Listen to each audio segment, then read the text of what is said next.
All right, good morning, everyone. Joe, good weekend? Yeah, it's pretty good. Yeah. A lot of you probably work on the weekends, huh? No? All right, so we are going to continue 7.2. I wanted to point out that in our schedule, it says 7.2 here. It does not say anything about 7.3. I'm actually going to give you some problems out of 7.3 today.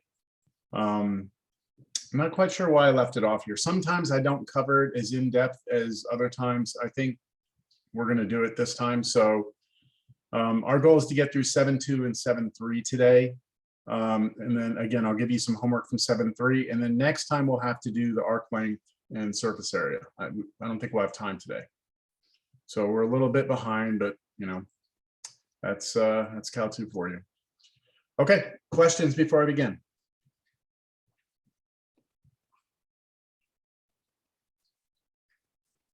Okay, I'm gonna go back and point something out that I've pointed out several times now, but today especially I need you to understand this concept. So when the whole motivation for this in chapter 7, we started out, you know, with the idea of the area underneath a curve, and then we talked about the area between two curves, and then we started taking that region and wrapping it around some axes and trying to find the volume of the solid that we would get if we did that. And I just want to go back again to the notation and make sure that everyone understands, forgot parentheses there, that everyone understands what each of the pieces means, all right? So if we come in here and we want to look at this region, we draw a rectangle here, a vertical rectangle, and we go from A to B. So our integral is going to start at A and end at B. So this really, what the A and B tell you is where the X is going to start and where it's going to stop.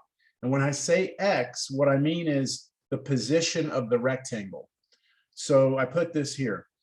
If you look at the variable X here, what X is always the distance between the Y-axis and the rectangle, okay? Along the X-axis, it's that distance. That's always the case no matter what we're doing. X will always be the distance from the Y-axis to the rectangle. Not from the axis of rotation to the rectangle, but from the Y-axis to the rectangle. That's going to be very important today. And then, of course, you know, we find the height of the rectangle by taking the difference of the two functions f and g, and the width here would be dx because our rectangle is vertical. Okay, so just imagine that that rectangle slides from left to right, and that the width of the rectangles becomes infinitesimally thin. Got it? Okay, so here, let's go to my little animation here.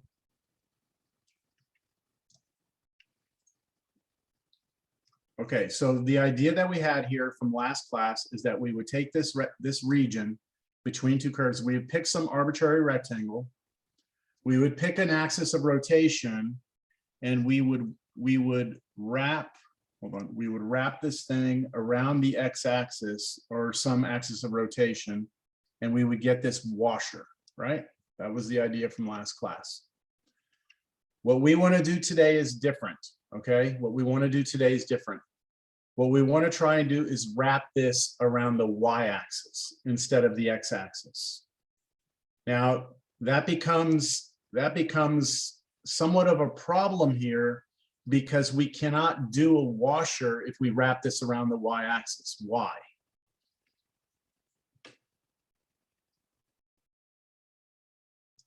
What do you think, Miyaki?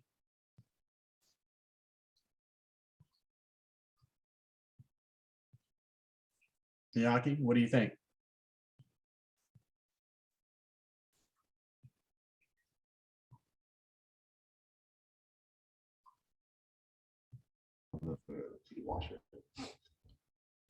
I'm sorry, sir, what was that? I said, why do you think we cannot wrap this around the y-axis using washers?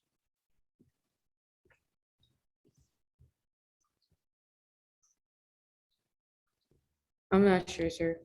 Okay, make sure you're paying attention, okay?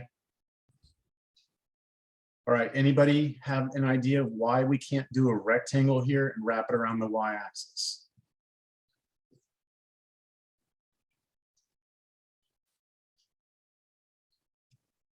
What if I tried to draw a rectangle?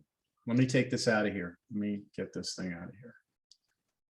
If I try and draw a rectangle that goes the other direction, this way, what's the problem with that? What's the function on the right-hand side? What's the function on the left-hand side? They're both the It's same function.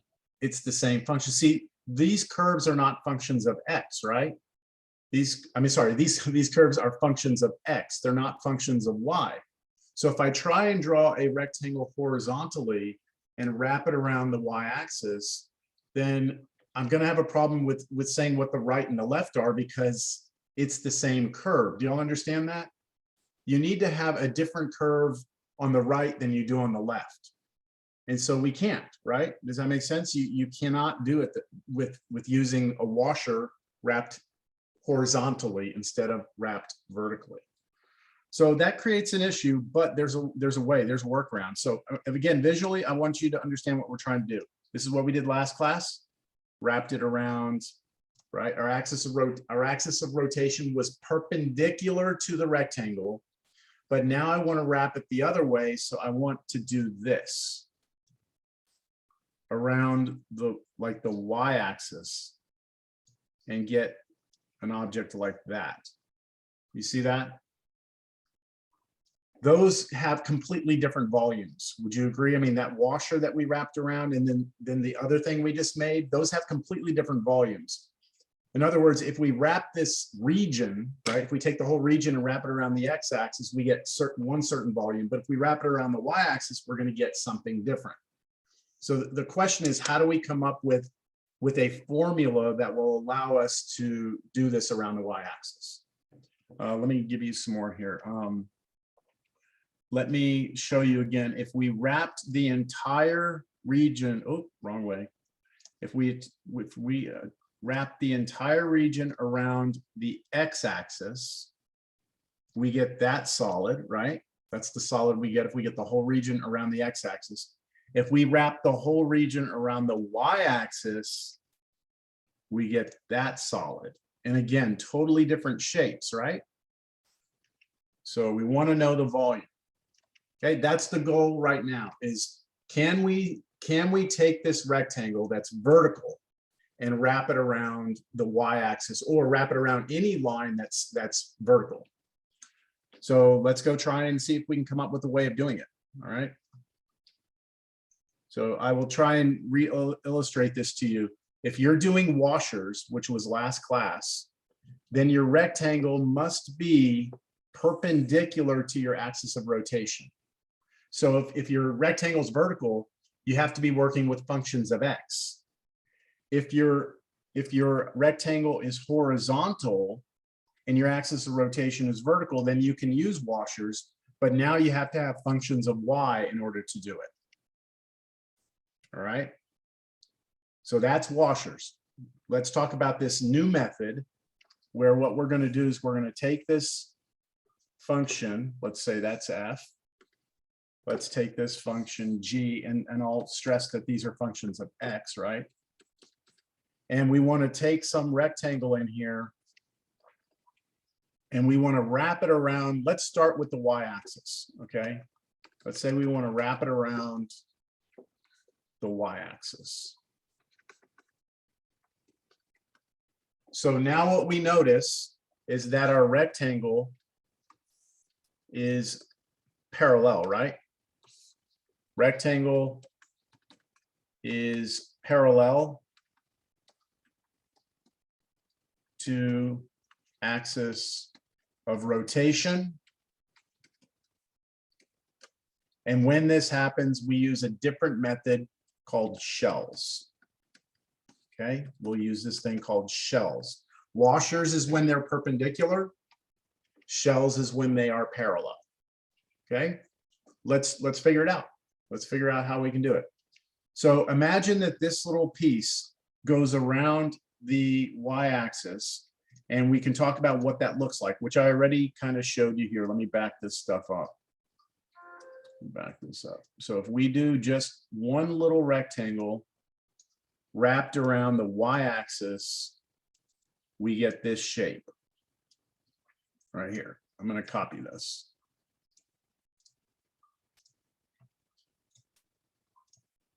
Okay, so that's the shape we get. And what we'd like to do is see if we can come up with a formula for the volume of just one of those shells. That is what we call a shell right there. So what is the volume of one of those? If we can find a volume for one of them, then we can use the integral to add them all up, right?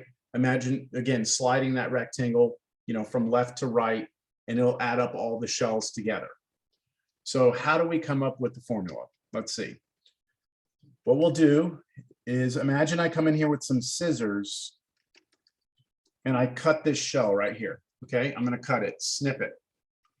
And then I'm going to lay it open and I'm going to lay it flat on the table. Okay, and this is what we'd be looking at. Kind of add a room here. If we laid it flat, we would have something that looks like this. Right? And we want the volume of that thing. Well, it's like a big box, right? So I just need length times width times height. If I can figure out length times width times height, then I'm in business, right? So let's start with how thick it is, all right? The thickness of that thing, I'm going to bring that picture over here because I want to refer to it. Isn't the thickness dx?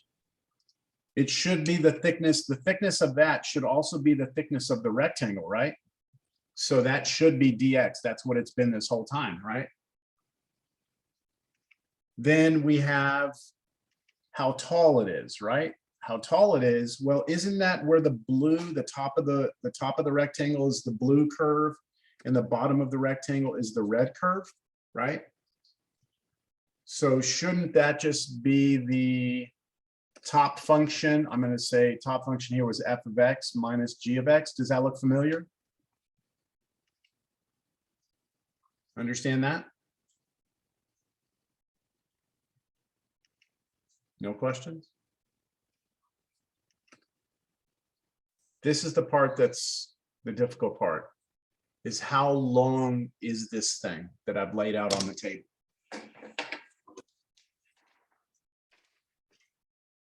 So let me see.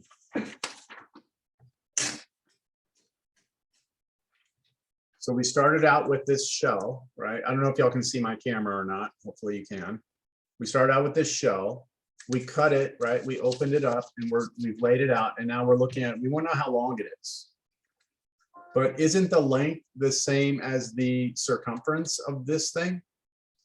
Isn't it? The circumference around this should be equal to the length of it. And we know from, pre-cal or something that circumference is 2 pi times the radius. So this should be 2 pi times the radius, but the radius, right? The radius, let me go back to my picture here to this. The radius should be, look, if we look at it from the top like this, isn't the radius the distance from here to here? Isn't that the position of the rectangle? And what did I say to start class out? The position of the rectangle will always be.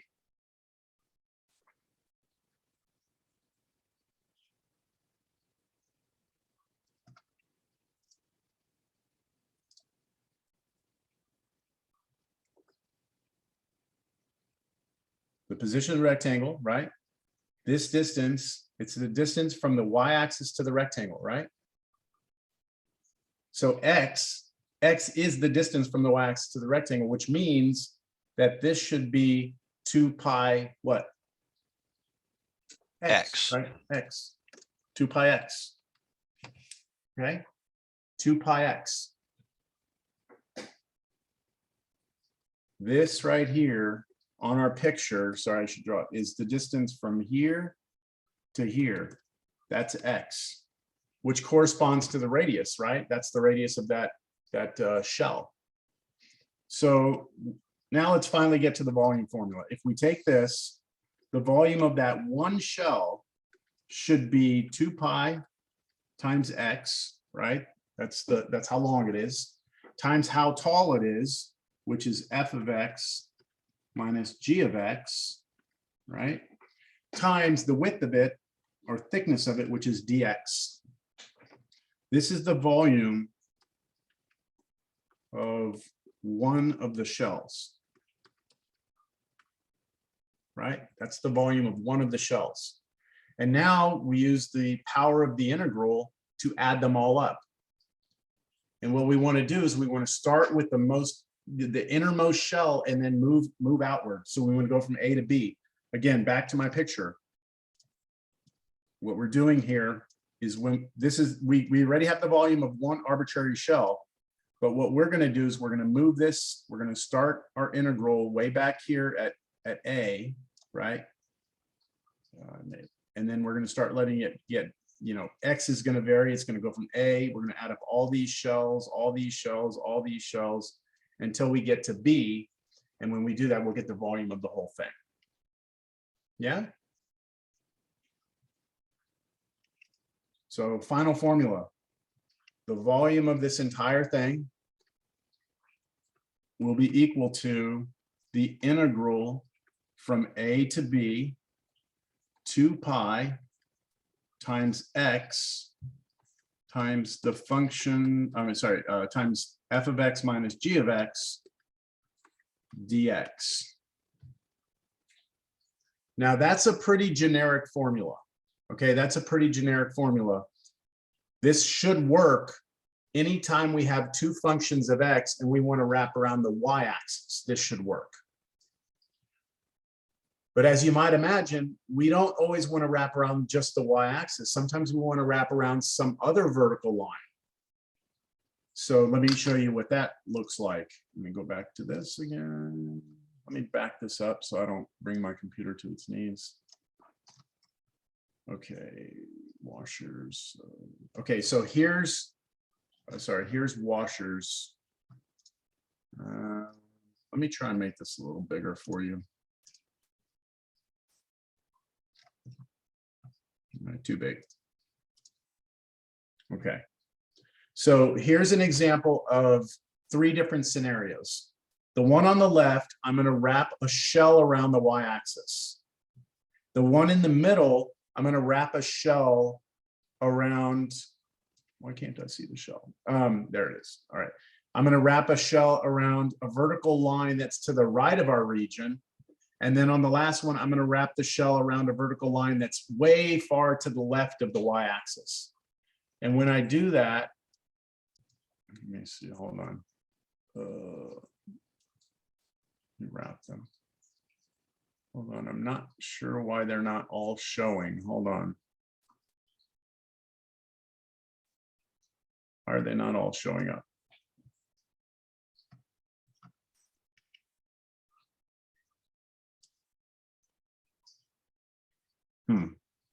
I don't know why my shells aren't showing up on the other ones.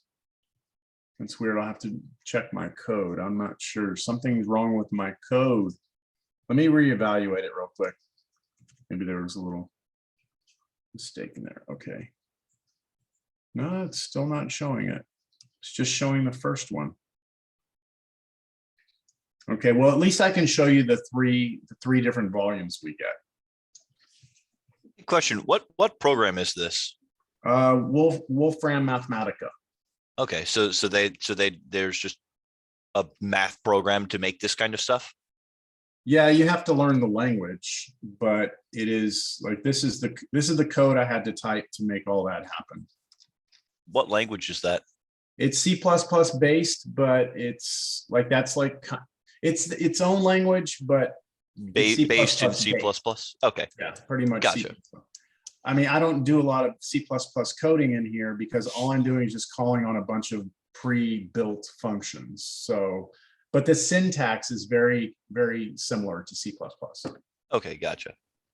And you can do like if loops, do loops, while loops, and all that stuff in here. Yeah, fun things. Yep. Okay, so do you all see that you have 3 different scenarios here, and these are all going to give you 3 different volumes? Yes. Depending on the axis of rotation. In this first one, I want us to look again at this first one. When you think about the shell in here, right? Uh-huh. The radius is the distance from the y-axis to here, right? That's your radius. Yeah. From the y-axis to the shell, that should just be x, right? But when you look at one of the other pictures, like maybe this one,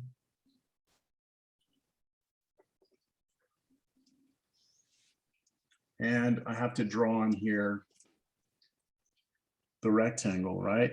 And we're wrapping that around, our shell looks something like this. Okay, that's our shell in here. Notice that the radius is the distance, it's from the axis of rotation to the shell, okay? Yeah. You'll see the difference between that? It's not the distance from the y-axis to the shell, it's distance from the axis of rotation to the shell, which in this case would not be x, because x is the distance from here to here. So we are going to have to pay attention to where the axis of rotation is, because it will dictate our radius. Look at this one over here. I'm gonna have to clear this one out. Man, I don't know why my shells aren't showing up. Okay, so for this one, here's my rectangle, right? We know the distance from here to here is x, right? From the y-axis to the rectangle. But the radius we're talking about is actually from here to the rectangle. That's our radius. So I guess the moral of the story is this: that if you were to look at this formula I just gave you, this is a perfectly fine formula so long as you're wrapping around the y-axis, because of course, yes, then that is x. But that could change depending on your axis of rotation. So we have a different formula that I like to put in the notes, and here it is. This page now hopefully will make a lot more sense to you. Scroll down, I'm going to go to method of shells. Okay, let's just kind of review this. Method of shells. Here, your rectangle is parallel to the axis of rotation.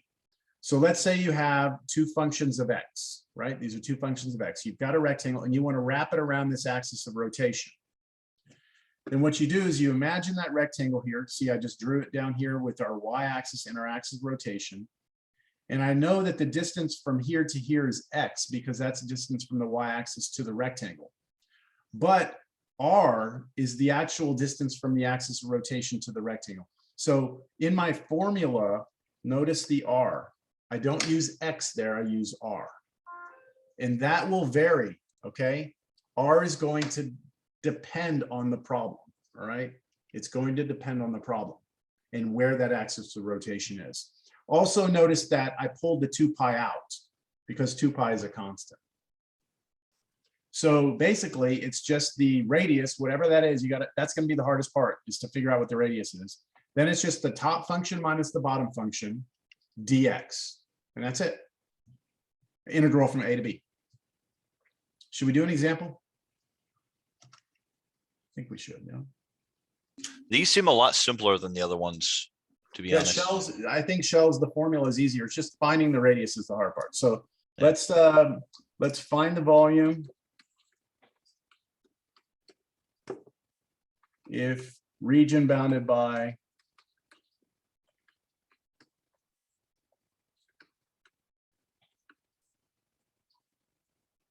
I'm trying to think here. I'll keep it simple. Y equals x squared. Y equals 2 minus x squared with x greater than or equal to 0 is rotated about, and now let's do 3 different ones. Part A, the y-axis. Part B, x equals -5. And part C, how about x equals 6.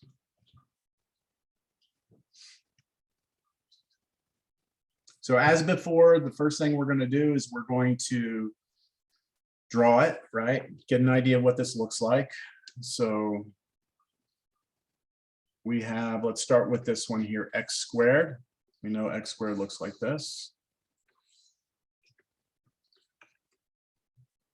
And then we have this one here, 2 minus x squared. That's a parabola that opens down that's been moved up 2.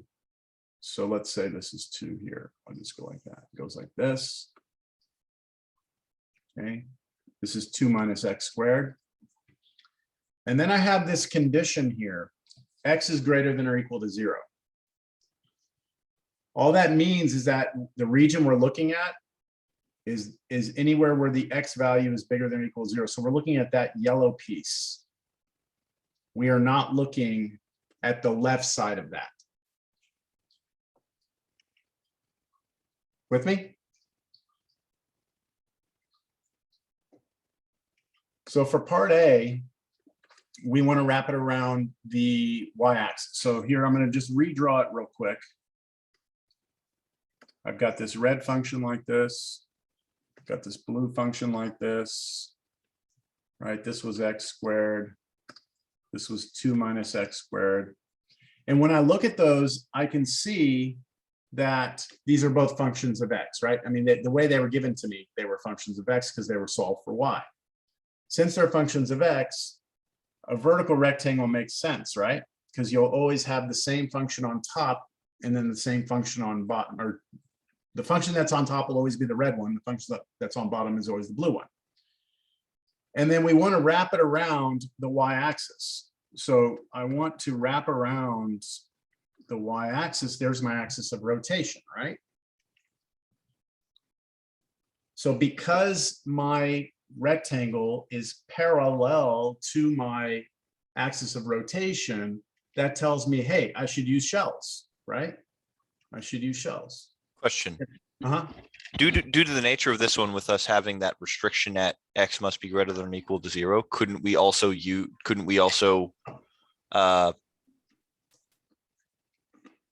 turn it over and try to solve it the other way? What do you mean turn it over? With our washer, couldn't we turn our rectangle sideways? Try to solve it with a washer? If we turned it sideways, we could, but we would have to break it into 2 different problems. Yes, but I'm just like, I'm aware that this is definitely going to be the better, but that's possible, Yeah, right? Absolutely. Okay. I just wanted to verify. If you wanted to put in a rectangle this way and use washers, you can, except that you would have to cut it right there and do 2 different integrals. The first one would be from whatever this point is to there. And then the next one would go from here to here, because that's where your right and left functions change, right? But you could, and you would get the same answer. I'm going to guess that the way we're doing it is probably much easier. Okay, so watch what I do now, because this is, again, one of these things that I recommend you do. Draw the y-axis. Draw your axis of rotation. Draw your rectangle. Maybe give yourself some indication. Again, the red one is the top one. The blue one is the bottom one. And then from here, what I do is I label the distance from the axis of rotation to the rectangle. I label that R. Now, in this particular example, what is R? Let's see, let's hear from someone. I'm going to try and hear from everybody today. So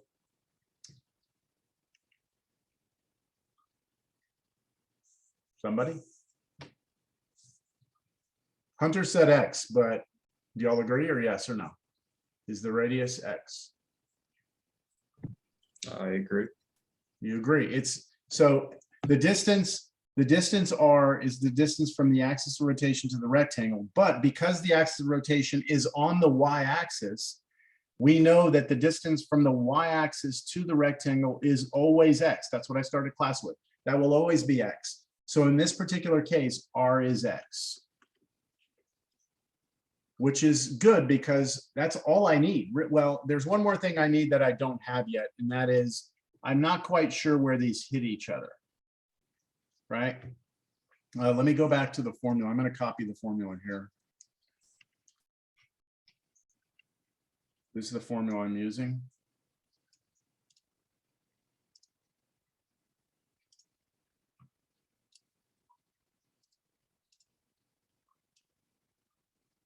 So the only thing, again, I really needed to know was what the R was, right? And what's that R? Well, that's going to be X here, right?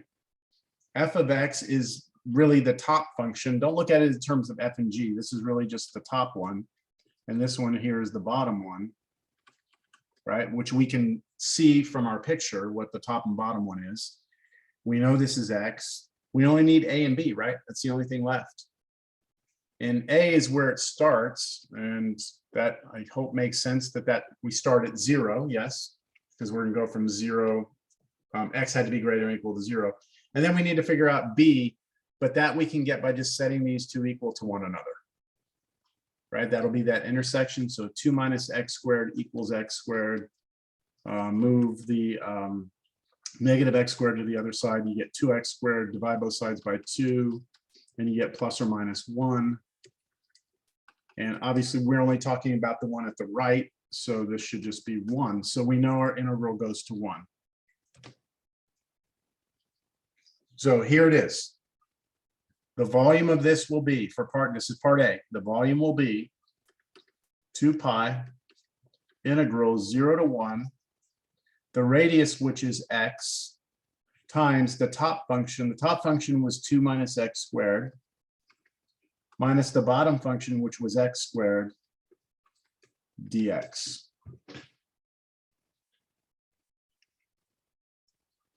Which is 2 pi integral 0 to 1 x.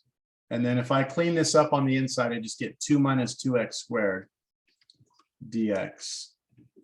And I hope you look at that and don't freak out like you feel like you could do this, right? Just distribute the x through, and then, I mean, this is, for you at this point, I hope this seems like almost like child's play to do this one, right? Just power rule on those and ... You could get the rest, yes? Do you have questions on the setup of that or anything there?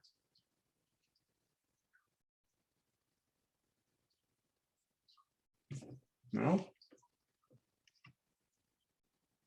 Part B, we want to do the same region around x is -5. Okay, so let me do that. Part B.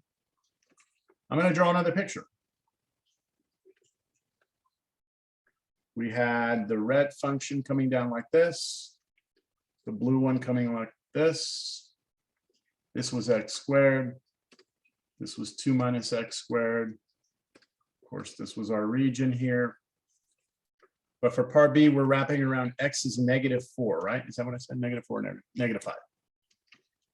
Okay, I want to wrap it around x is -5. So on my x-axis, I want to go out here to -5. And now this is my axis of rotation.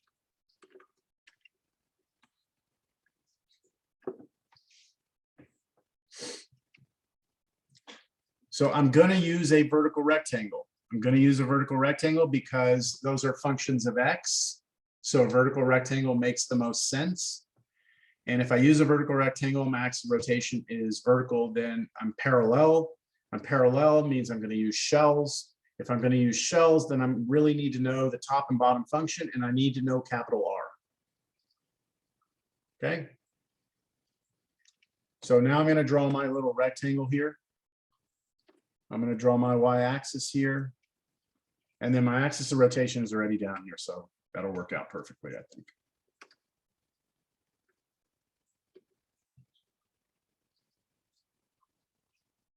We know that the red function's on top, the blue function is on the bottom. And now let me label capital R. Capital R is the distance from here all the way to here. That's capital R. So somebody new. What's capital R? Would it be 5 plus x? 5 plus x, very good. So can you explain how you're getting that, Jonathan? So x is the y-axis, Here to here, you know, is x, always, right? Okay. and then there's 5 more units, so we just do plus 5. That's right. So you're looking at it if you were measuring this, right? Like with the measuring tape. You don't put -5 because we're measuring a distance. It's a radius, right? So we're gonna measure 5 units plus the X. That's what capital R is. Good. So this is equal to, you can say 5 plus X or X plus 5, it doesn't matter. Okay. And that's pretty much all you need, right? Because we're gonna use this formula again, right? And it's kind of like, well, we already know the top function, we know the bottom function, we know B, we know A, that didn't change. The only thing that changed is the R. So the volume of this will be 2 pi integral 0 to 1, right? That didn't change. R now is X plus 5, must be in parentheses, because you're then going to multiply that times f of X, which is the top function, 2 minus X squared, minus the bottom function, which was X squared dx. And you could clean this up, make this X plus 5, and then this becomes 2 minus 2X squared when you clean up the inside. And then you could just FOIL those out, right? Just expand that all out, you get a polynomial, and then you just integrate it. Dot, dot, dot.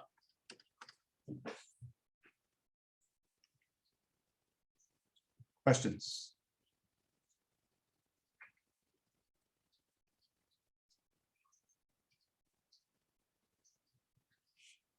Here we go, another one. Part C. What did I say, around X is 6, right? So I'm gonna draw it again. On the test, I'm gonna want you to draw these, like, you know, remember, I'm not gonna ask you to evaluate them on the test, but I do want you to draw them. So we got this was X squared. This was 2 minus X squared. The region we're talking about's in here like this. X equals 6 is a vertical line somewhere way over here.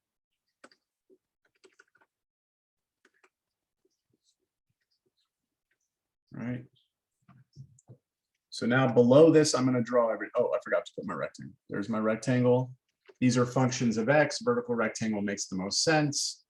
And so I draw my y-axis here. I draw my rectangle here. Red on top, blue on the bottom. Right. My axis of rotations over here. All right, so someone new. Tell me where to label capital R here. Can you describe to me where I should label capital R?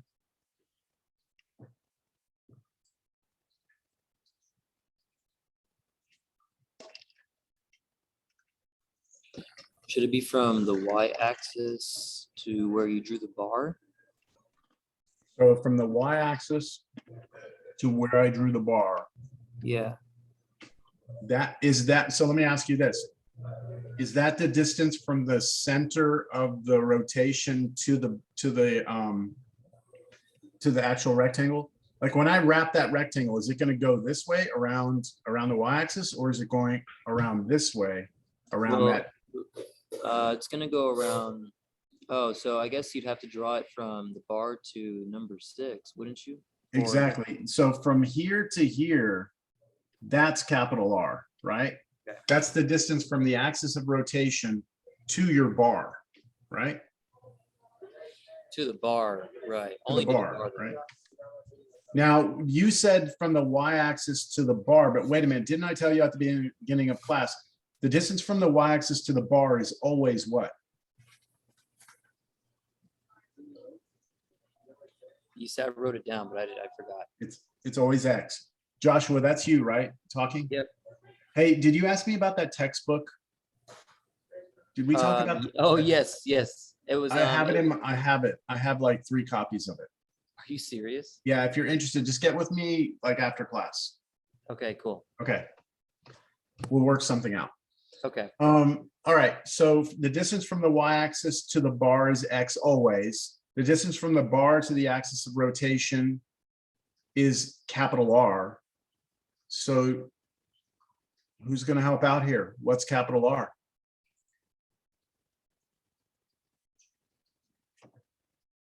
I'm gonna start calling on people here.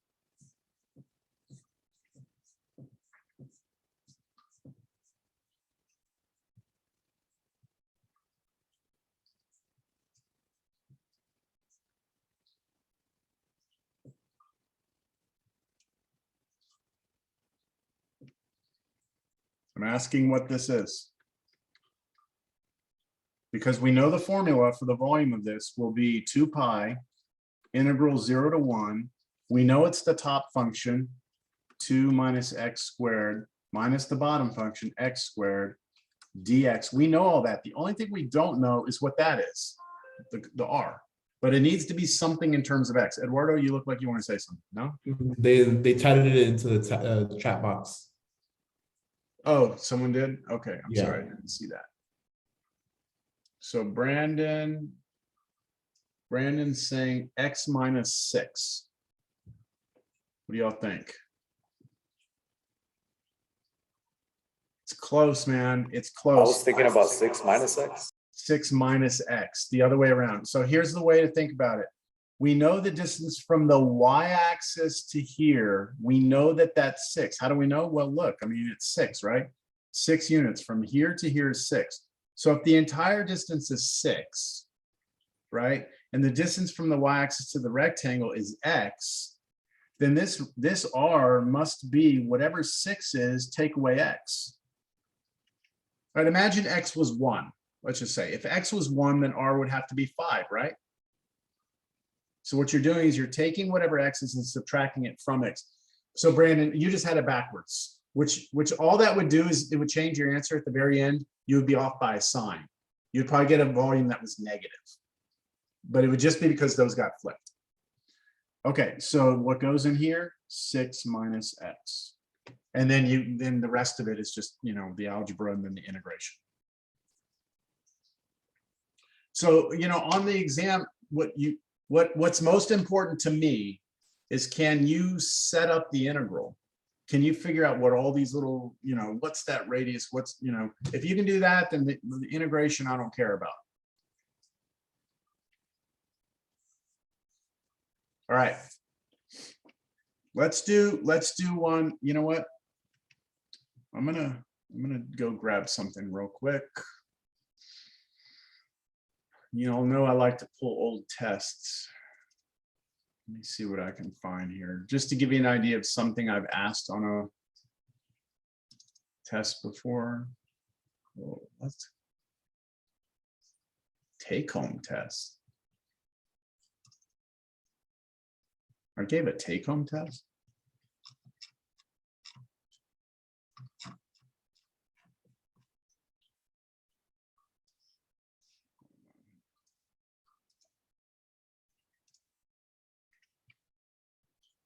You gave a take-home test to like have space to finish out 9 Yeah, I point think that's whatever. what it was. Yeah, so that was probably a little harder than the type of problem you would have in an in-class test. Let's just do it. I'll just make one up. Okay, so look. Let's look at a region, okay? So find the volume of region. Sorry, find the volume of solid, sorry. If this region, or the region bounded by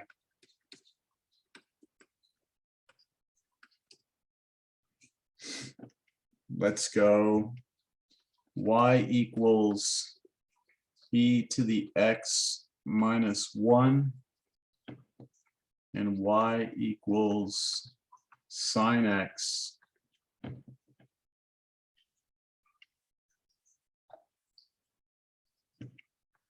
and x equals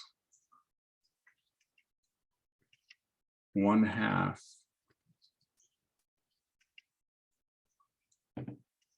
is rotated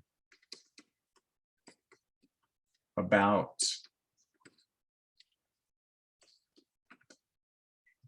a y-axis, sorry, x-axis. B, y equals -2. C, y equals 4. D, y-axis. E, x equals -3. F, x equals 5.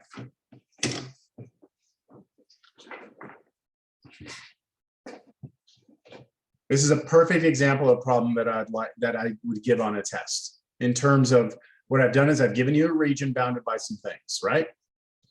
And then I want you to wrap it around 6 different things. The x-axis, 2 horizontal lines, one above it and one below the region, and then the y-axis, and then 2 vertical lines, one to the far left and one to the far right. And this, if I ask you this, and I would ask you just set these up. I wouldn't ask you to actually integrate them. Just set up the integrals, all right? So the first picture is got to be good, all right? It's got to be good. You've got to have a good drawing of this. So I'm going to do it by hand first. I'm going to try to. And let's start with e to the x minus 1. Now, everyone should know what e to the x looks like, I hope. Okay, I hope. It looks like this. This is what e to the x looks like. Okay, that's e to the x, and it goes right through this point, 0, 1. Okay, that's what e to the x looks like. E to the x minus 1 is that whole thing moved down 1, right? So our picture is actually this. That right there is e to the x minus 1. And then sine x, right? Sine x, the next one, I'll do this one in green, should look like this. You know what? Yeah, we'll do it. Sine x should look like this and then go like that, right? Something like that. And then 1/2, x equals 1/2. What is that if I draw it? It's just going to be a vertical line. Vertical line somewhere, right? Somewhere. Let me do this one in brown. So it's a vertical line. So look, this is where a graphing calculator would probably be useful, right? Don't you think? I'm going to go to Desmos and do this. So e to the x minus 1, there it is. Now sine x, shit. Okay. I was wondering if I was going to be able to get this to work or not. Darn it. Okay, let's change it. Let's make it cosine x. Sorry, everyone. I was taking a gamble there whether or not that graph was going to intersect or not, but cosine x should start up here at 1 and then go like this, right? Oh, yeah, like that and go like that. Let's do that instead. Everyone got that? Change it to cosine.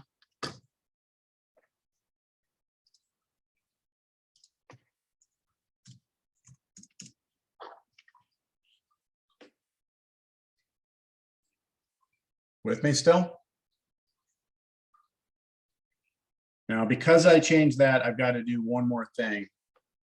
We have to add one more condition here, x equals 0 as well.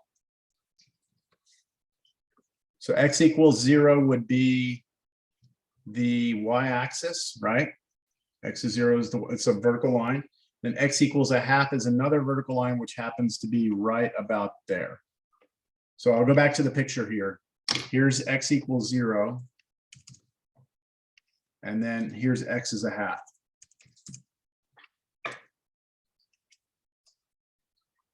So the region we're talking about is the region that's bounded by all of them.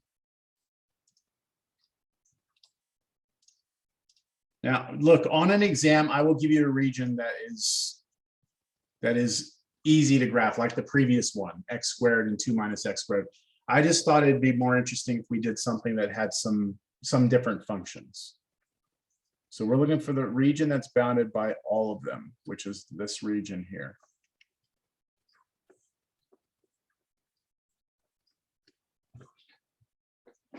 Y'all okay with that?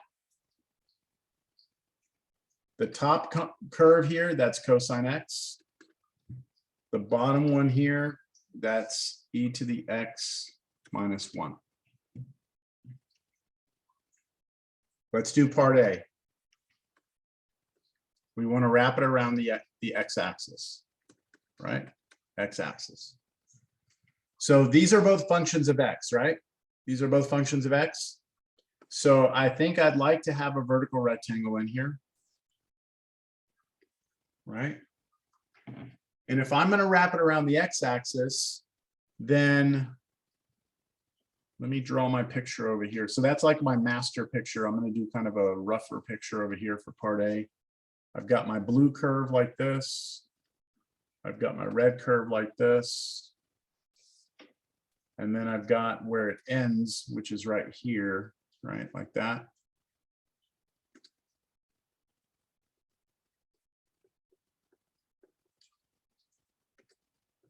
So I'm trying to wrap this around the x-axis for part A. And so which method would I use? Washers or shells? Washers. Washers, right? Because my rectangle is perpendicular to the axis of rotation. So over here on the right-hand side, I draw my x-axis. I also draw my axis of rotation, which again is the x-axis. I draw my rectangle. I have my blue function on top, my red function on the bottom. And so what is it that you have to know when you do washers again? I should have put here washers. We had a master formula from last time.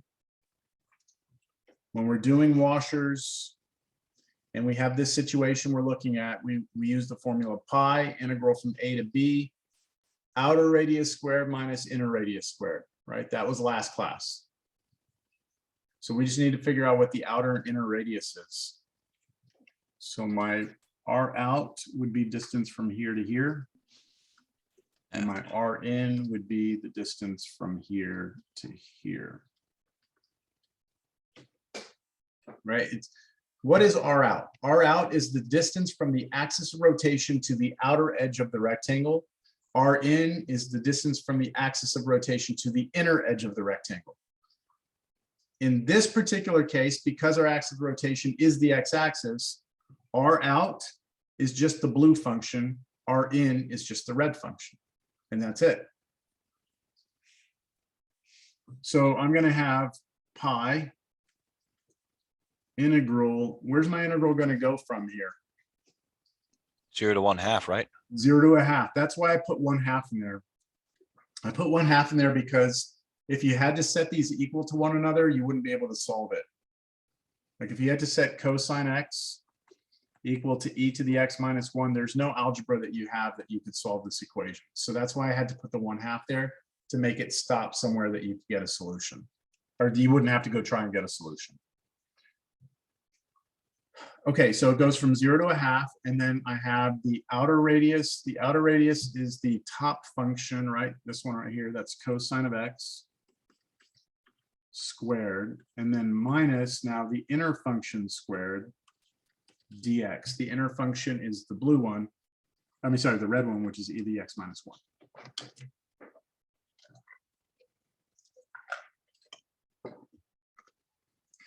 Questions on that? So this would be like an answer for on an exam. Yep. Okay. What I would do in the instructions is I would say, set up, but do not evaluate the integrals. So I'm a little bit confused on the 1/2 part that you put on top for your bounds. Yes. Right one here, half. go ahead. No, that's perfect. Okay, sorry. I thought you meant like cosine of 1/2. My bad. No, it was 1/2 because I had to put a vertical line in there so that you didn't have to figure out the intersection point. Like in the previous problem, it was kind of easy for us to figure out the intersection, right? Where was it? Here. It's like Yeah, 1 and negative 1. We just set them equal and we got 1, right? But here, if you had to set these equal, that you wouldn't be able to solve it. Okay, let's do part B. Part B, we're going to wrap it around y equals -2 instead. So for part B, I'm going to try and go a little faster here. Here's part B. I've got my region looks like this. The top piece, actually, I'm gonna do it like this. Top piece comes like this. The bottom piece comes like this. And then I've got that vertical bar right there, that's half. I've got my rectangle here. And my axis of rotation was -2, y equals -2, which is down below somewhere, right? This is -2 down here. I don't like that. This is -2. So on the right-hand side, I draw my rectangle. I draw my x-axis. I draw my axis of rotation. The blue curve's on top, the red one's on the bottom. And now the distance from the axis of rotation to the outer edge, that's RO. The distance from the bottom edge to the axis of rotation, that's RN. Somebody new, tell me what RO is and what RN is. Who we got? Who we got?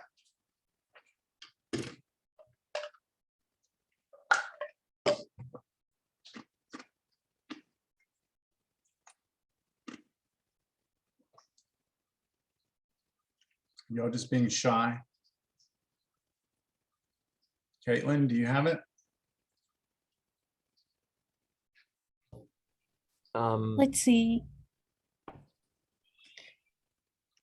RO is, and Mhm. I think 2 plus cosine X. Perfect, 2 plus cosine X. So it's the distance from here to here, which is 2, and the distance from here to here, which is that cosine function, right? Good. And then what would Rn be?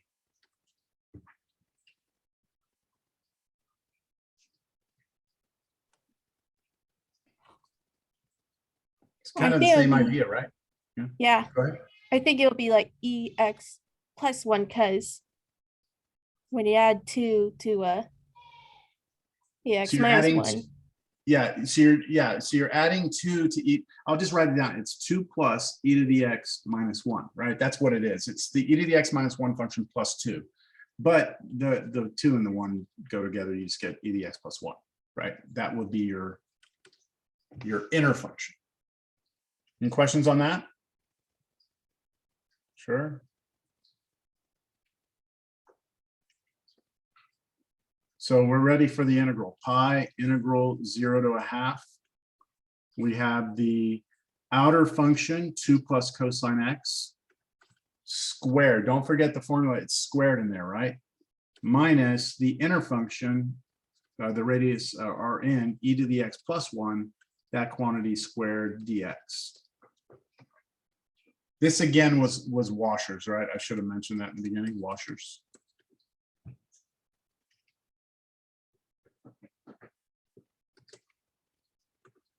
Questions?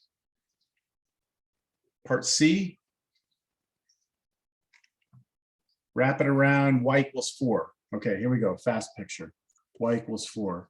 So we've got our blue curve on top. We got our purple here. We got our red here. We got our vertical rectangle. We're wrapping it around. Shit, I already forgot. Y equals 4. So y equals 4 is somewhere way up here. At 4. Right, that's 4. So over here to the side, I'm going to have the x-axis. I'm going to have my rectangle, the blue on top, the red on the bottom, the axis of rotation up here.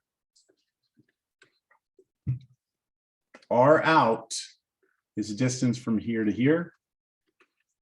R in is a distance from here to here. And we also know that the distance from here to here, that's e to the x minus 1. And the distance from here to here, we know is cosine x. All right, somebody new. Tell me what R out is.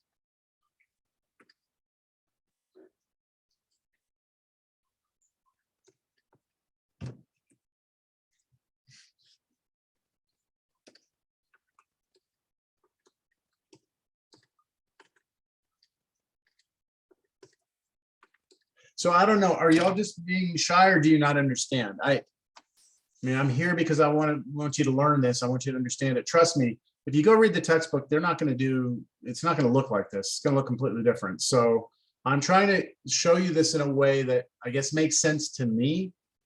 Like this is the way I see it. This is the way I do it. You know, like, I don't even know what the book does, to be honest with you. But you need to ask questions if you need help on identifying any of this.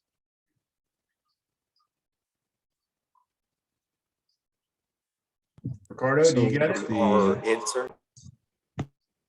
I'm sorry, I just heard echo. I'm sorry. Arthur, do you want to go for it? I could. I was thinking that the R out would be 4 minus e to the x minus 1. Yes, just make sure you put the e to the x minus 1 in parentheses, because you're taking 4. 4 is the distance the entire way, right? From the x-axis all the way to the top is 4. You don't want that much. You want to take away that little piece there, right? But that's e to the x minus 1. So just make sure you put that e to the x minus 1 in parentheses when you subtract it from 4. Perfect. How about Ri? Ricardo, you want that one?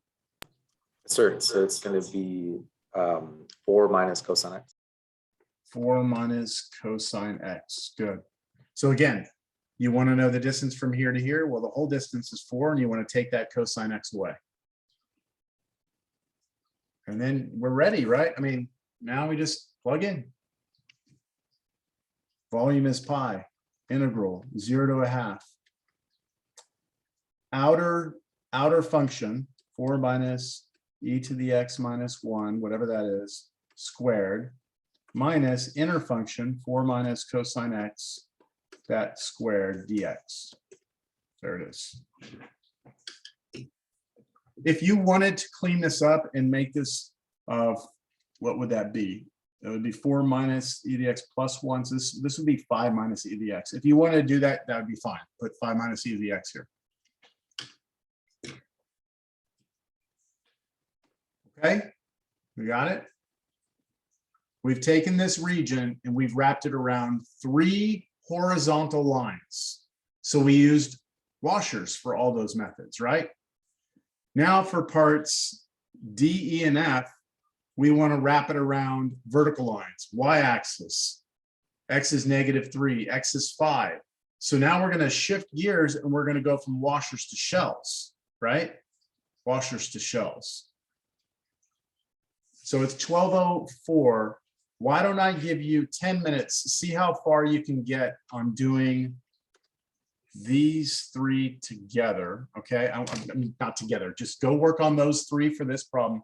I'm gonna put you in breakout rooms. If you don't want to participate, you don't have to, but maybe you can like check each other, you know, see if you're getting the same thing or if you need clarification on something.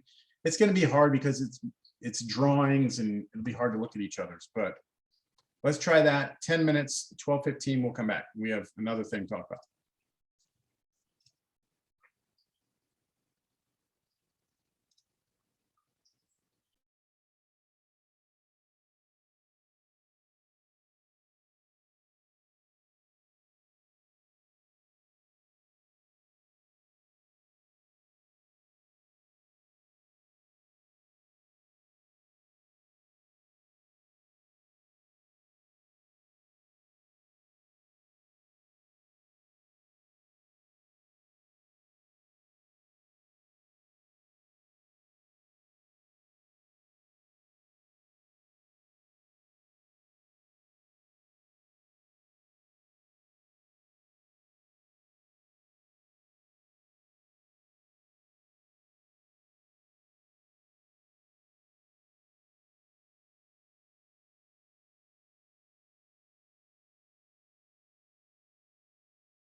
Another 30 seconds and everyone will be back.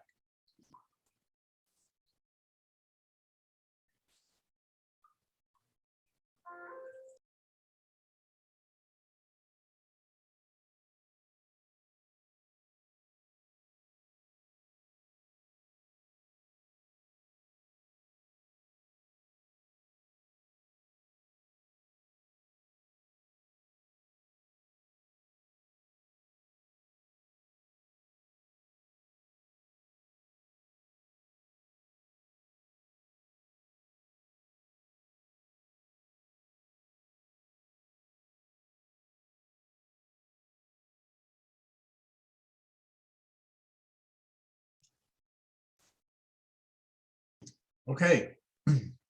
So now that you've had time to work on it, what did you all find easier, washers or shells for this? Just your opinion. Shells. There you don't have to Shells. square things. Yeah, you don't Yeah. have to worry about the squares. And the R out and the R in, it can be a little tricky with washers, especially if your axis of rotation is above your region. Then you have to be real careful.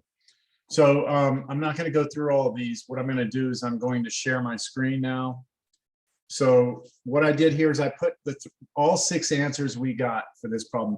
The ones on the bottom were the washer problems. Those are the ones we did together.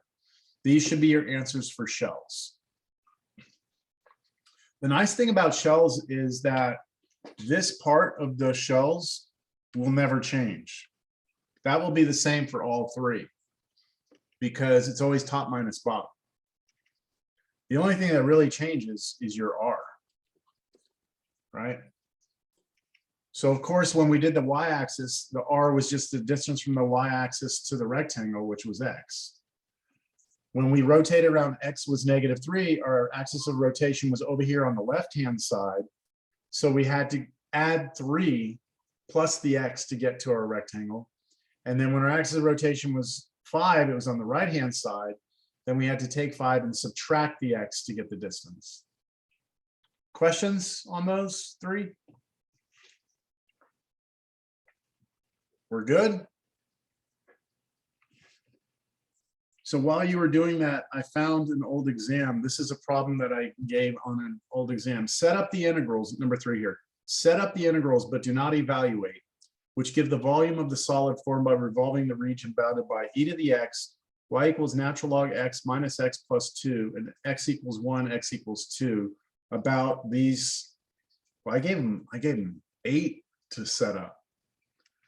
Now, I will admit that those graphs, in that class, I probably knew that all my students had graphing calculators and that I was confident that they'd be able to use them to graph the functions. So, you know, I would expect something on yours not so complicated in terms of the functions. I mean, I would expect you to know what e to the x looks like. And natural log of x by itself, I would expect you to know what that looks like. But the natural log x minus x plus 2, it's a little much, I think, to do by hand. So I just wanted to show you an example, okay? Now we're ready to move on to something new. It's still within the same section, all right? It's in 7.2. By the way, 7.3, that's not in your syllabus or not in our schedule. 7.3 is shells. 7.2 is washers, okay? So we just did shells.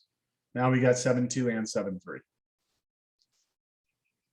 So let me show you number 4. Let's read it, and then we'll realize we have no idea what this is, okay? The base of a solid is the region bounded by y equals sine x, y equals negative x, and x equals pi. Cross sections of this solid perpendicular to the x-axis form pentagons with one of the five sides formed by the base of the solid. Draw the region and find the integral representing the volume of the solid. Do not evaluate the integral. Okay, what the, right? Like what in the world's going on here? Okay, so just let's back burner that. I want to show you something, all right? Where is it? Here we go. So these are different problems, okay? So I want you to kind of clear your mind here, not of everything, but just clear your mind of the idea of trying to revolve something around an axis. Just throw that away for now. I want us to just go back to a function, or sorry, a region bounded by two functions, okay? What if I tell you that I have some solid, okay? Some solid, just think of a solid object. And I tell you that if you look at the bottom of that solid, it is this region, okay? The bottom of the solid, if you set it on the ground, would be the region bounded by these two curves.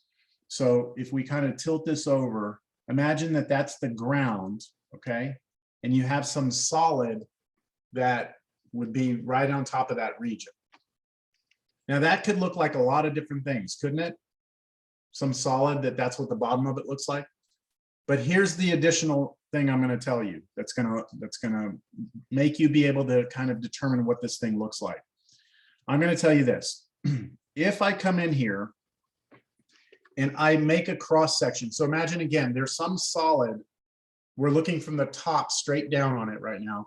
If I were to cut that solid right here, okay, cut it, slice it like a piece of cake, and open it up and look at it from the side, you would have a square. Now, do you have some idea of what it would look like, this solid? So I slice it here, cut it open, look at it from the side, I'd have a square. I cut it here, open it up, look at it from the side, I get a square. Okay, maybe that doesn't help. Let me try this.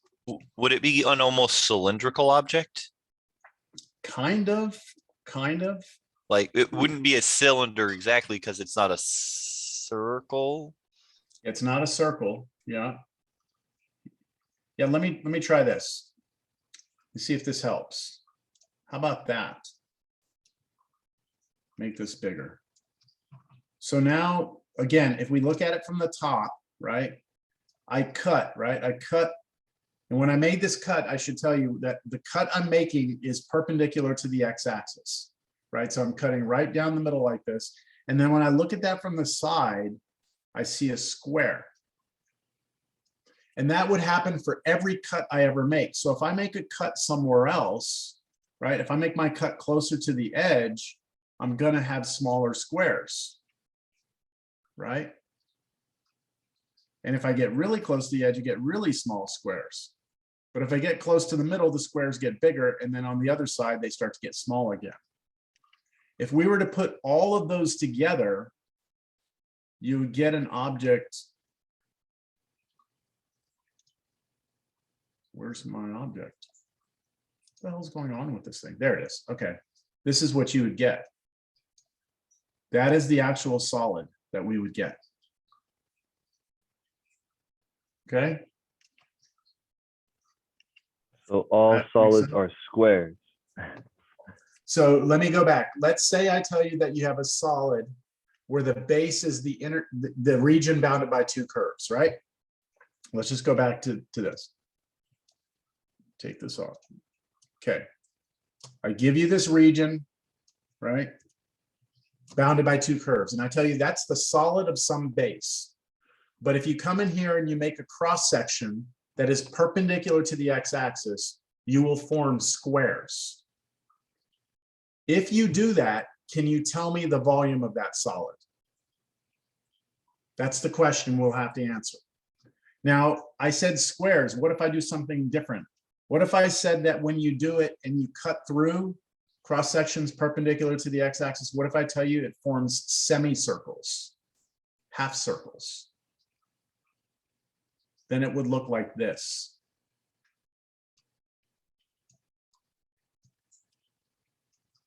As I move from left to right, instead of having squares above the solid, I have half circles above the solid.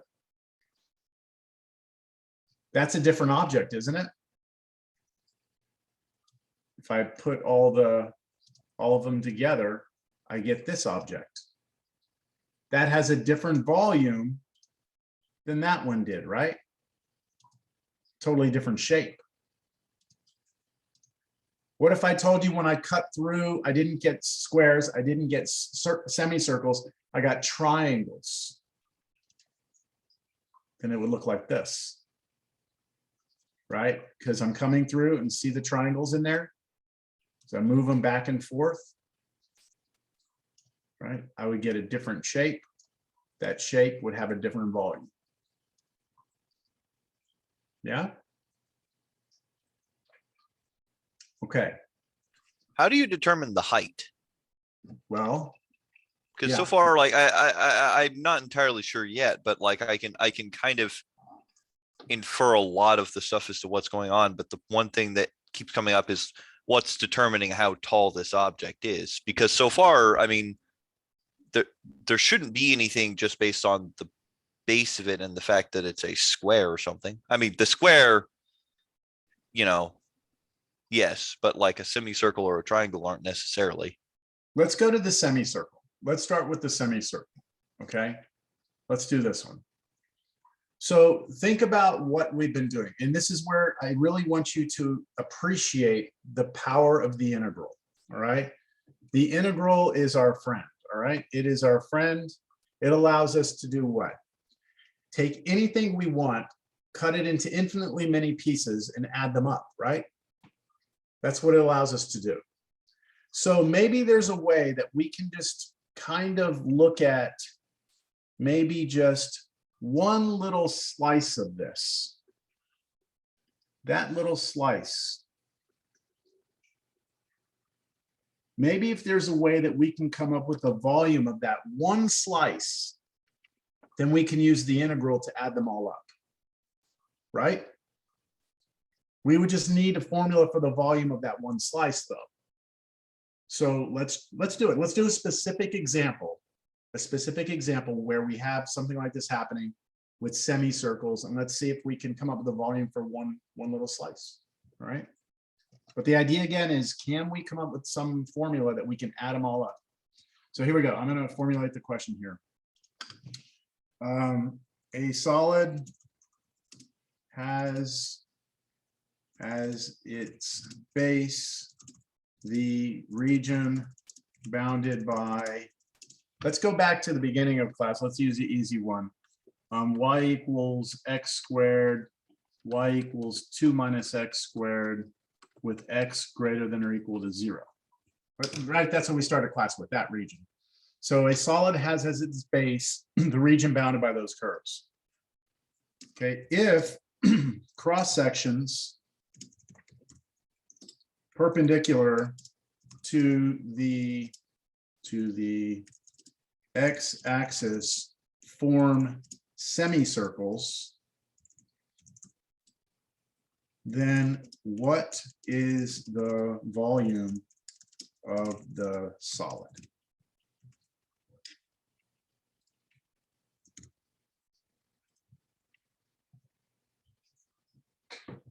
All right, you ready? Picture time. X squared. 2 minus x squared. 1, right? We know that that's 1 right there. Now, like we did before, and we've been doing this like the theme of chapter 7, we're going to take a slice, a cross section, right, of this solid. We're going to take a cross section perpendicular to the x-axis. So that little sliver we take, right, that little cross section, when we take it and look at it from the side, we see a half circle. Yes? So what I'm going to do now is I'm going to try and draw, for the first time, and try and draw something three-dimensional, like kind of like this picture here. I'm going to try and draw something like this. All right. So here's my advice to you. In drawing in 3 dimensions, here's what I recommend you do. Draw this and then draw a squashed down looking X like that. So don't do this. Don't do, a lot of people would do like this, like an X with a vertical line with an X. Don't make an X, squash that X down. Make it a real wide looking X. It's 3 dimensions is better visualized that way. Okay, here's the heart. Here's where it gets hard. I'm going to try and draw this as if this is the x-axis and this is the y-axis. So it's laying on the ground. So I have the parabola that goes like this. Now it goes the other direction as well on the ground. That wasn't very good. Goes the other direction as well. See, it's hard to draw this, okay? Then you have the red one that comes down like this. Okay. And our region is on the ground here. Now the sliver I took would look like this on the ground. Notice that that sliver I took, that cut, notice that it is parallel to the y-axis, right? These two are parallel when I drew it. That's my y-axis. What I know is that when I take that sliver, I'm going to see a semicircle that looks like that.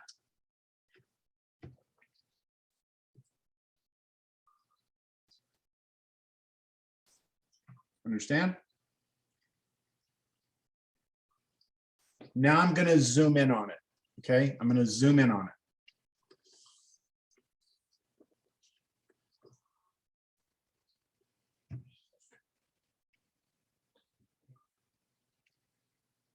I need the volume of that.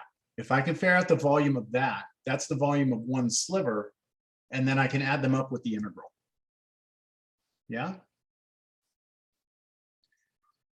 All right, so how the hell are we gonna find the volume of that? Well, one thing we know is how thick it is, right?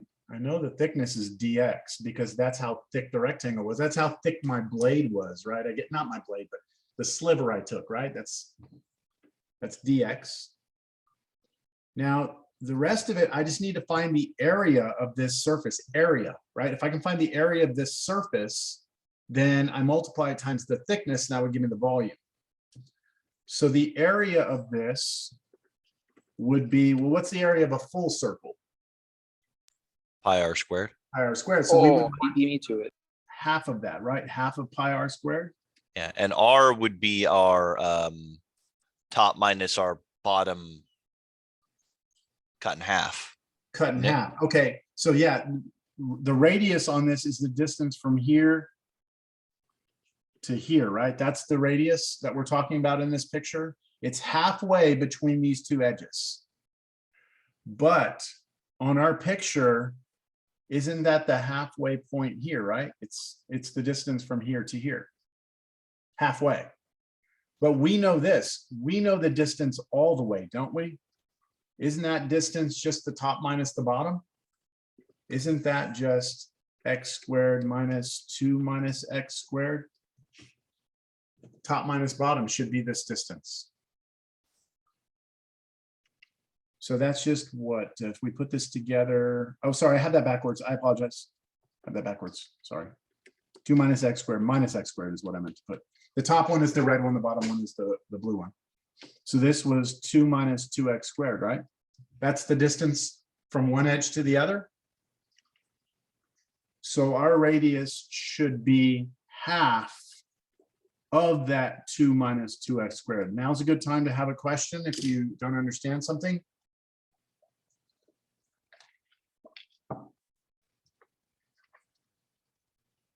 You got it? I think I'm understanding it, which is scary. Well, okay. Don't make it harder than it has to be. So the volume of that slice should be the area of the front face here, right? This area, which we just said is half of pi r squared. So it's half of pi times the radius. But what did we just say the radius was? This, right? So 1/2 times 2 minus 2x squared, all of that squared. Do y'all see it here? This is half pi, oops, pi. This whole thing here is r squared. I'm just using that formula right there. What am I missing? Because I'm trying to get the volume. What am I missing out here at the end? dx. The thickness, right? The dx. That is the volume. That is the volume of one slice. That is, sorry, I always forget to mute this. Okay, that's the volume of one slice. And we want to add them all up, right? So we're going to bring the integral in now. What are the limits of integration? Well, we're gonna slice from where to where? Our slices that we make, all these slices are gonna start out at 0, right? And they're gonna end at 1. So that's it. It's the integral from 0 to 1 of 1/2 pi times the radius, which was 1/2 times 2 minus 2x squared dx. That is a formula that will give you the volume of this solid.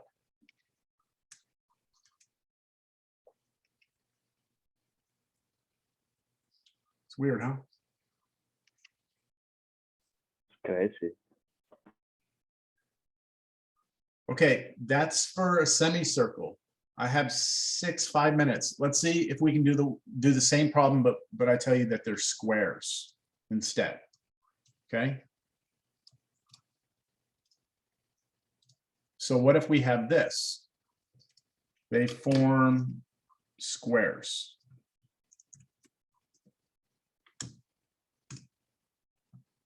All right, so what changes? Not much, right? We still have this, still have that, still have that, still have a rectangle, right?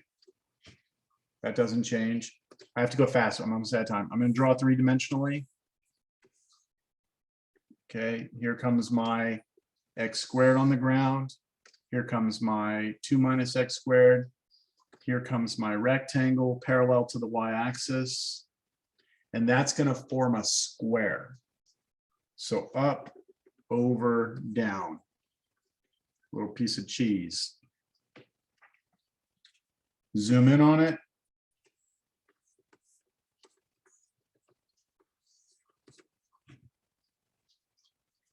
I know how thick it is, right? Dx. And so all I need is a formula that's going to somehow give me that area of that front face, but it's a square, right? So it's just side times side. I know the distance from here to here. In this case, see, it's not the radius on the circle. The radius was harder because we had to do half of that distance. Here, we just want the full distance, which we already know from here was the 2 minus x squared minus x squared. So isn't this just the 2 minus 2x squared? And then so is this, because it's a square. This is also 2 minus 2x squared. So the volume of this should be the 2 minus 2x squared, right? Times itself, right? Times itself. So squared. Sorry, volume of this should be, it's this side times this side times how thick it is, dx. So I'm only missing one thing now, right? Add them up. Add them all up. Integral. So integral still go from 0 to 1. And it's just 2 minus 2x squared, quantity squared dx. Boom, done. Squares are easy because the base is always just your top minus bottom. Questions? Sure, I know I worked fast there. Brandon, are you all right?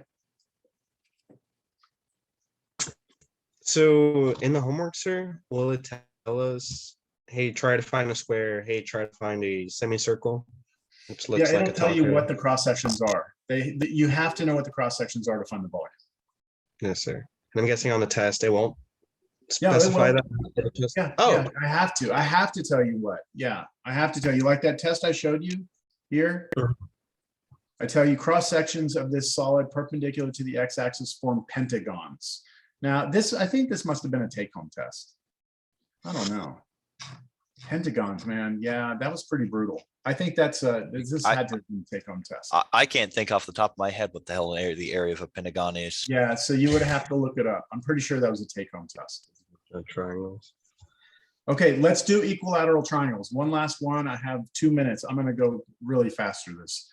Forms equilateral triangles. What does equilateral triangles mean? All the sides are equal, right? All sides are equal. Okay, so same picture. I'm going to run out of time. I've got my parabola here. I got my parabola there. I've got my rectangle in here. I draw it 3-dimensionally. I've got my parabola on the ground. I've got my other parabola on the ground. I've got my rectangle like this. Here's my slice. And then I get an equilateral triangle like that.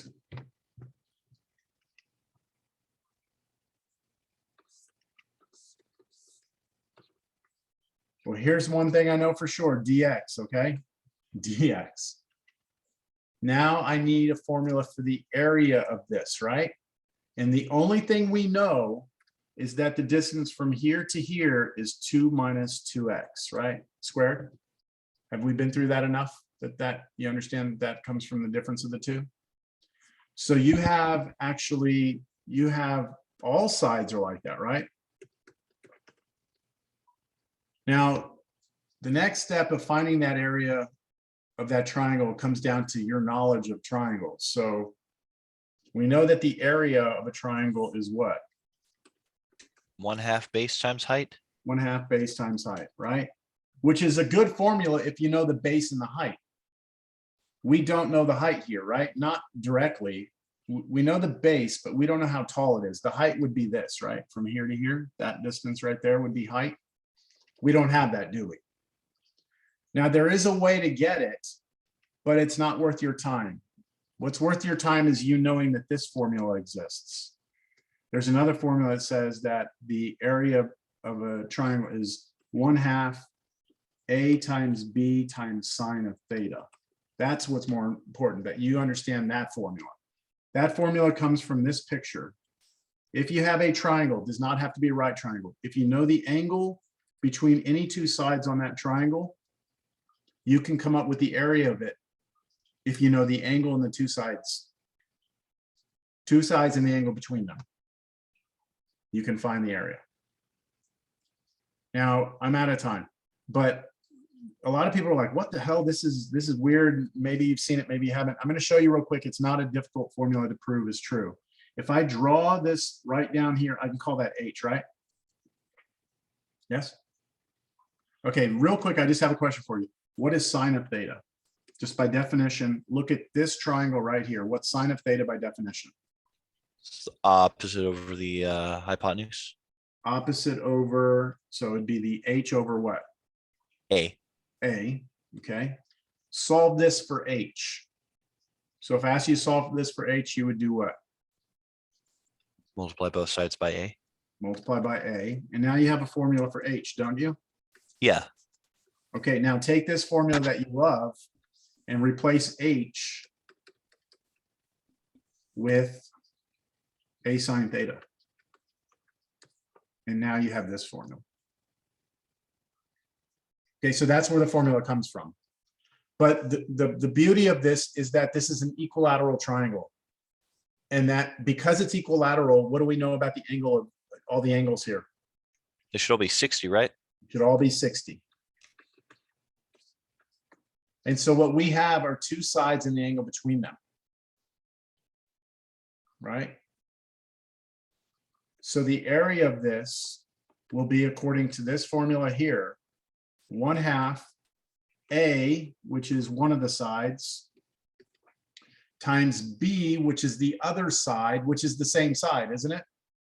So I'm going to square it, times sine of the angle. Well, what's sine of 60 degrees? √3/2. So I get √3/4, 2 minus 2x squared. So all I did, this turns into √3/2 from pre-cal. I multiply that times 1/2 and I get √3/4. And this right here would be the area of that triangle. And then do the volume, multiply by the thickness. And then we use the integral to add them all up. I'm just going to give you the final answer. 0 to 1, √3/4, which you could pull out of the integral, but I'm just leave it there. Right there. That would give you the volume of that solid. Okay, we're out of time. So here's what I would like for you to do. Let me see. Sorry to keep you over, but just wasn't a good spot to end there. So I would look at your, now you can look at your homework for 7.2. You can finish it. because those last problems had to do with the cross sections that we just did. Okay. For 7.3, I just recommend for 7.3 that you mess around with some problems like anything 3 through like 19 odd problems. I'm not saying do them all. I'm just saying like go look at those and see how they go. All right. Can I say one more thing, even though we're out of time? I'll say it. If you need to leave, come back and watch the video. Keep in mind that everything we've done, everything I've demonstrated in class, everything has been a function of X. I've tried to keep it that way. But think about it. If you had this situation where this was some function of Y, right, doesn't pass the vertical line test. And then you had some other function here, call that G, where that's a function of Y. And I had this region here. If I wanted to rotate that around the y-axis, I would have to have my rectangles like this, right? If I want to rotate around the y, wouldn't I? And so what method would you use here? Washers. Washers. Because you're perpendicular to your axis of rotation. So you'd have to use washers on that. Now, if I asked you to rotate it around like the x-axis, now your rectangle is parallel to your axis of rotation. So you would have to use shells. Okay, just pay attention to that. They're in the homework. I don't care what method you use as long as you're using like the right method. Okay, so see how it goes. Come back with questions. That's all I'm going to say about 7.2 and 7.3 though. We're ready to move on to 7.4 and 5. So, all right, y'all have a good one. Thanks for staying a little late. We'll talk later. Thank you, sir. You have a nice rest of your day. You as well. Hi. Have a nice day. Bye. Will I be able to find you in your office hours? Yeah, right now. Yeah. Okay. Yep, I'm All gonna right. I'll jump see you over there. Okay. How's it going? Good, good. Good. I really appreciate you looking for that book. Yeah, you know, I did not forget, but I had gone in there. I had gone to my office like a week or so ago, or gone into work, and I never actually went to my physical office, so I couldn't look. But let me see. Can you see my screen? Oh, that's it. That's the red cover, the weird one, right? Yep. Dude, no Yeah. way. So this is the instructor edition. All that means is that it has answers to the evens and odds in the back, but they're just answers. They're not like worked out. That's So I have fine. a couple of copies of this. The question is, how can I get it to you? So are you ever on campus? You're at SAC, right? No, I'm at Vista. Vista? Well, Vista's closer to me. I'm only at SAC right now because it's where my classes are. Yeah. But are you at your office at Vista? Not every day. I'm only there on Tuesday and Thursday from 10 a.m. to like 10:45. Okay, that might be tough. But here's the thing, I can leave it somewhere for you. That's what I'm saying. Like I can leave a package for you at the desk or something, but you just have to tell me like what day and time you think you'd come. If I'm gonna come at any time, it's probably gonna be Thursday over at Vista. Okay, Thursday about what time? I'm not sure. I'd have to look at my calendar. Okay, Let me it would see. just, I mean, as long as it's like within business hours, I could leave it for you. That's the Well, only let's thing. see. Thursday, I have class. Actually, it probably actually Wednesday. Wait, today's Monday. Monday.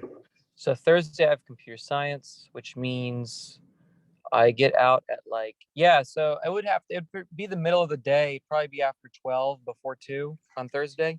Okay, yeah, that's a good window. Okay, so let me do this.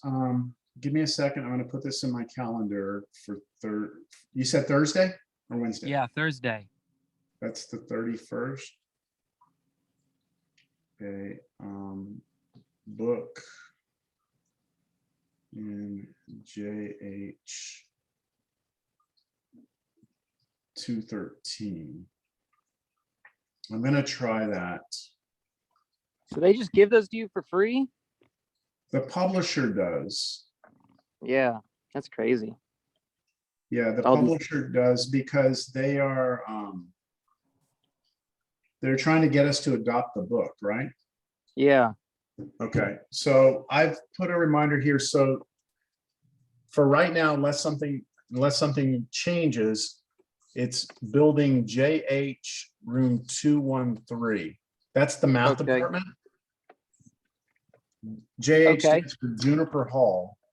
And so I'll assume you can find that. I'm gonna leave it in this room, and then what you'll do is you'll just walk up to the front.